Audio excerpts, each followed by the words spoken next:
대한민국 헌법 제1조. 네, 바로 그 신성한 조항을 바꾸려는 움직임이 지금 시작됐습니다.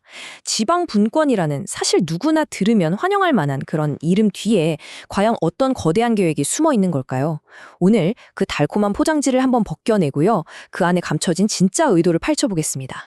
지금 대한민국 국가 정체성의 가장 근간이 되는 조항 위에 아주 짙은 그림자가 들이오고 있어요.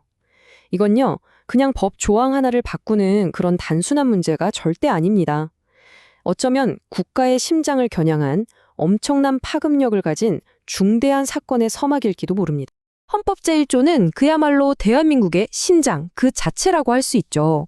1919년 임시헌장부터 1987년 민주화에 이르기까지 대한민국의 정체성을 굳건히 지켜온 선언이거든요.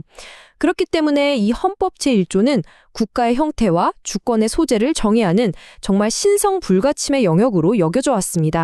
바로 이 내용입니다. 제1항, 대한민국은 민주공화국이다. 그리고 제2항, 대한민국의 주권은 국민에게 있고 모든 권력은 국민으로부터 나온다. 너무나 당연하고 명확해서 우리 모두의 가슴속에 그냥 새겨져 있는 그런 문장이잖아요. 바로 이 조항이 지금 논란의 한가운데에 서 있는 겁니다. 자, 논의는 이렇게 시작됩니다. 이재명 대표와 조국 대표가 만나서 지방분권 조항을 헌법 제1조에 추가하자. 이런 이른바 원포인트 개헌을 공식적으로 제안한 거죠. 겉으로만 보면 지역 발전을 위한 아주 좋은 제안처럼 들립니다. 그런데 말이죠. 바로 여기서 아주 근본적인 의문이 생깁니다. 지방분권, 물론 중요한 과제죠. 그런데 왜 하필 국가의 정체성을 다루는 가장 신성한 1조에 이 행정적인 사안을 넣으려고 하는 걸까요? 여기에는 뭔가 다른 목적이 있는 건 아닐까요? 바로 이 지점에서 트로이의 목마라는 비유가 딱 들어맞습니다. 겉으로는 아주 화려하고 이로운 선물처럼 보이지만 그 안에는 치명적인 위험을 숨기고 성벽 안으로 들어오려는 계략 말입니다. 이 슬라이드가 그 의도를 정말 잘 보여주고 있죠. 보시는 것처럼 지방분권이라는 거대한 트로이 목마가 헌법 제1조라는 성문을 향해 다가가고 있습니다. 목마의 뱃속에는 숨겨진 의도가 가득 차 있고요. 그러니까 표면적으로는 모두가 반대하기 힘든 그런 선한 의제처럼 포장했지만 우리는 바로 그 이면을 들여다봐야 합니다. 여기서 결정적인 모순이 드러납니다.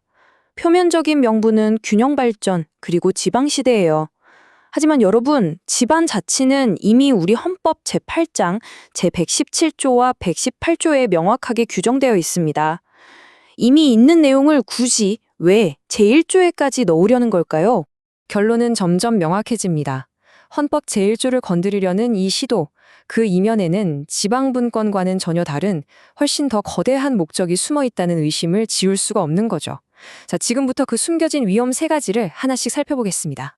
이 제안 속에 숨겨진 3가지 위험은요, 각각 대한민국의 정체성, 그리고 우리 국민의 재산권, 마지막으로 헌법 질서 전체를 뿌리채 뒤흔들 수 있는 그런 잠재력을 가지고 있습니다. 첫 번째 위험, 바로 국가 정체성의 변질 가능성입니다. 만약 헌법 제1조에 사회권이라던가 국가 책임 같은 개념이 슬쩍 스며들면 어떻게 될까요?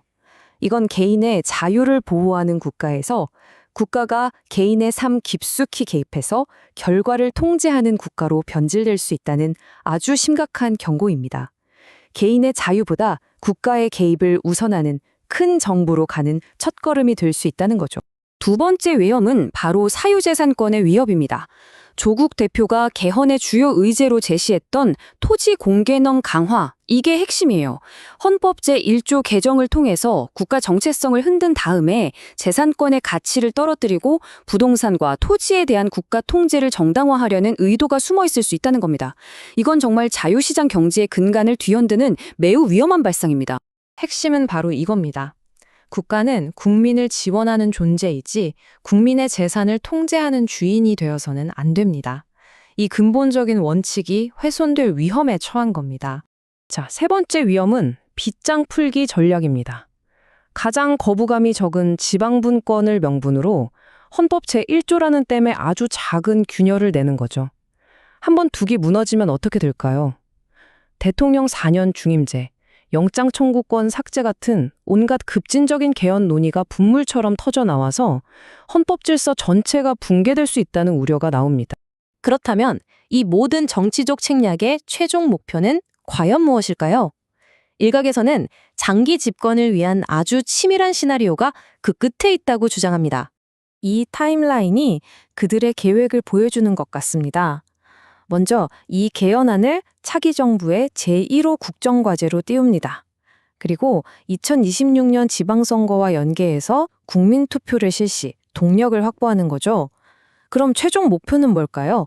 바로 이 동력을 바탕으로 대통령 4년 연임제 개헌까지 밀어붙여서 장기 집권의 길을 열겠다는 겁니다. 핵심은 바로 이겁니다. 이 모든 계획이 국정 안정을 위한 게 아니라 거대 야당과 연합해서 장기적인 권력 독점을 위한 구조를 만드는 것, 이것이 진짜 목적일 수 있다는 합리적 의심이 제기되는 이유입니다. 이런 시도는 사실 과거에도 있었습니다.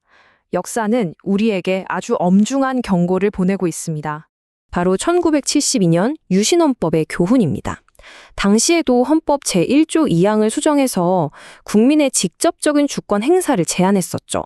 역사를 돌이켜보면 헌법 제1조에 손을 대는 것은 언제나 권력자가 자신의 입맛대로 국가를 개조하려고 할 때 시작되었습니다. 2026년에 우리는 역사의 데자뷰를 보게 될까요? 민주화, 분권이라는 단어로 포장되어 있을 뿐 국가의 근본을 정치적 목적으로 바꾸려는 시도라는 점에서 본질은 똑같다는 지적이 나옵니다. 이 도미노가 모든 것을 말해줍니다. 헌법 제1조 개정이라는 이 첫 번째 도미노가 쓰러지면요. 사회권 도입, 토지 공개념, 4년 중임제를 거쳐서 최종적으로는 장기 집권 체제라는 마지막 도미노까지 거침없이 무너질 것이라는 경고입니다. 다시 정리하자면 이렇습니다. 이 도미노가 현실이 될 경우 국가 정체성은 변질되고 사유재산권은 국가 통제 아래 놓이게 되며 권력 구조는 장기 집권을 위한 기반으로 바뀌게 될 수 있다는 겁니다. 바로 이 문장. 우리는 이 문장을 다시 한번 가슴에 새겨야 합니다. 대한민국의 주권은 국민에게 있고 모든 권력은 국민으로부터 나온다. 이 문장은 정치인들의 야욕을 위해서 수정되거나 침해되어서는 안 되는 그 자체로 완전한 문장입니다. 결국 오직 깨어있는 국민만이 헌법을 지킬 수 있습니다. 지방분권이라는 그 달콤한 말 뒤에 숨겨진 전체 체제 변혁의 시도를 직시하고 헌법 제1조를 사수해야 합니다. 마지막 질문은 우리 모두에게 던져져 있습니다. 오늘날 헌법을 지키기 위한 우리의 경계는 과연 어떤 모습이어야 할까요?